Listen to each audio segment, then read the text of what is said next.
Hi, Coach. This is John Sudbury from the Allstate Sugar Bowl in the Media Relations Office. We're going to get started up right now. I'll be moderating the whole thing. We'll start with a brief opening statement, then we'll go to questions. So if you'd like to go ahead and start up with the opening statement. Thank you. Well, we're excited to be in the Sugar Bowl. Obviously, amazing tradition. For us to be in there in our second year, just a phenomenal job by our players and assistant coaches, playing a great opponent. Coach Aranda well, not from working with him, but from going against him at a number of places. I think I mentioned before, I remember being at one of the places and there was a stat of, the previous 5 years of where he had been.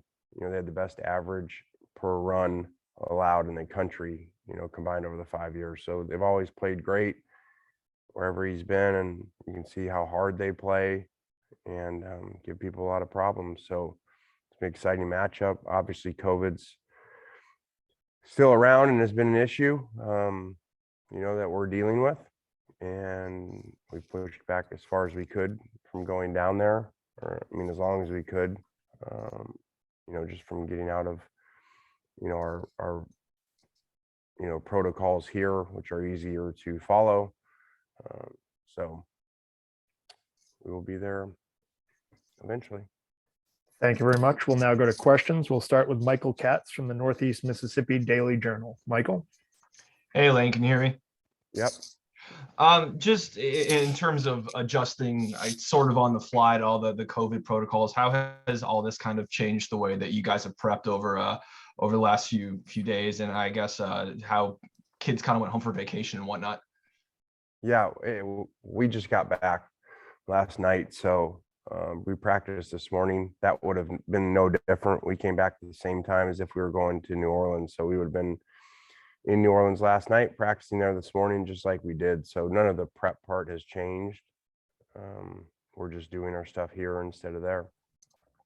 And that's not, really, actually, these players outside of transfers, none of them have been to a bowl game besides last year at the Outback, which was similar to this because of COVID, where we went a lot more close, where we went close to the game as opposed to a normal bowl week.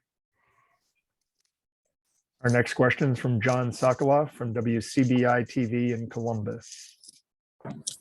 What's up, Wayne? I just wanted to talk about, what it says about your team, the fact that there are no opt-outs from this team. What does it kind of show about the cohesion of the crew?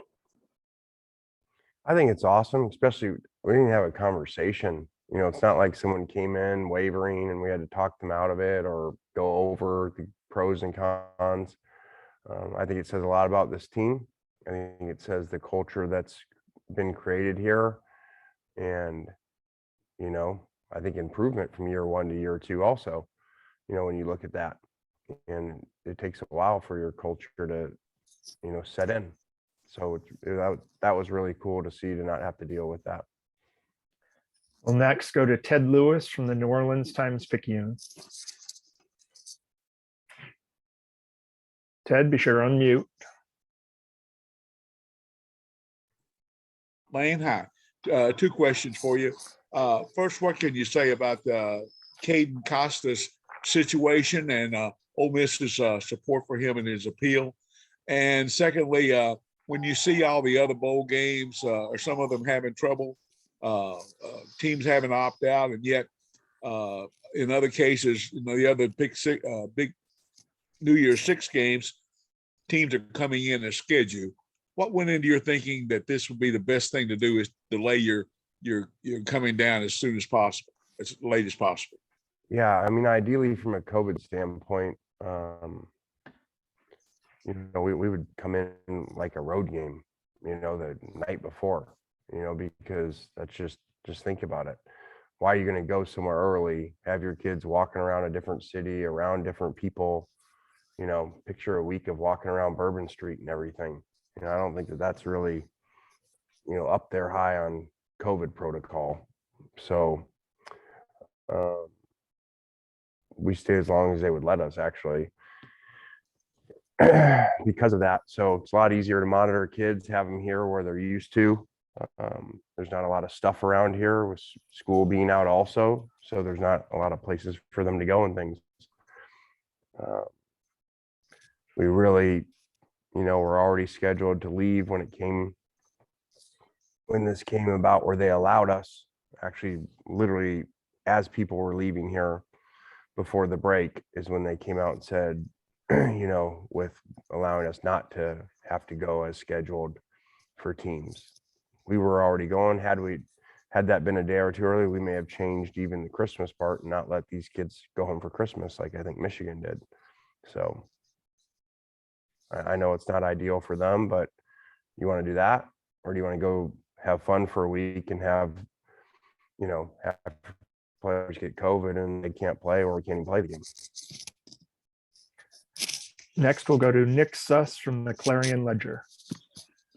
Lane, with all this stuff, do you have anybody who can't practice right now because of the spike, or anybody that you think might be in danger of missing the game? Yeah, we do. As you know from being around here, we're not going to get into that and the number of them or the details of it, but yeah, we do. How are you guys handling testing? What are the requirements? Is it all self-reporting, or is there something the Sugar Bowl is making you guys do with that sort of stuff?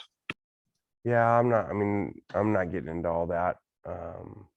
But we're doing the best that we can to manage it. Our next question is from London Lawrence from the Daily Mississippian. Hi, Coach Kiffin. You have put a big emphasis on fans in the stands and how it affects the gameplay, and talking about fans staying in the stadium.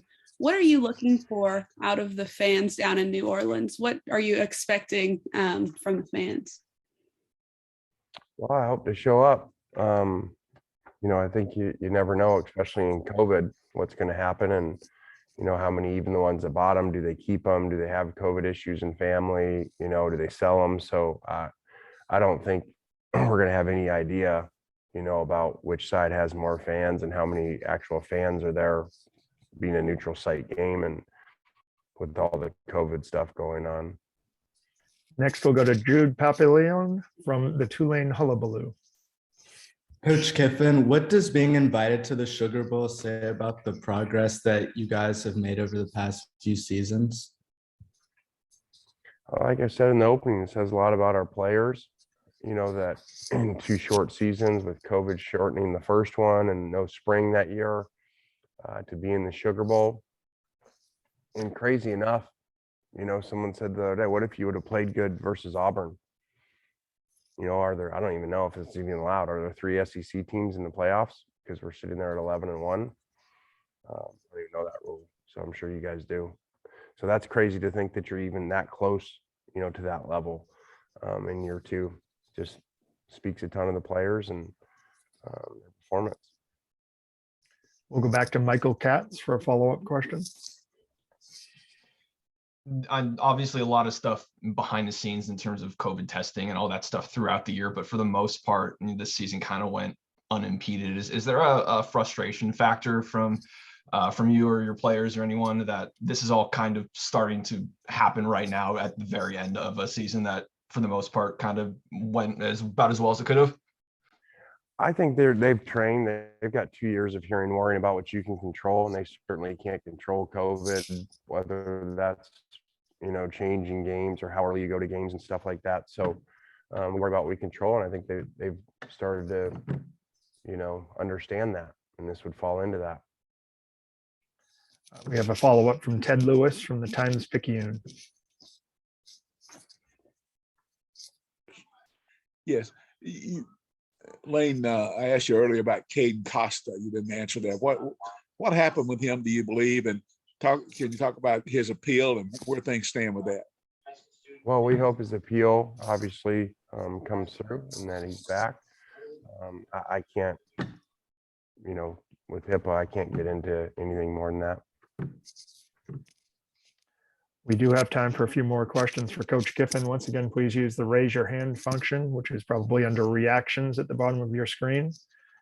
Any additional questions for Coach Kiffin? Coach, thank you very much for taking the time today. We know you're very busy with preparations. We look forward to seeing you down here in New Orleans in a few days. Awesome. Thank you very much. All right, guys. Have a great week.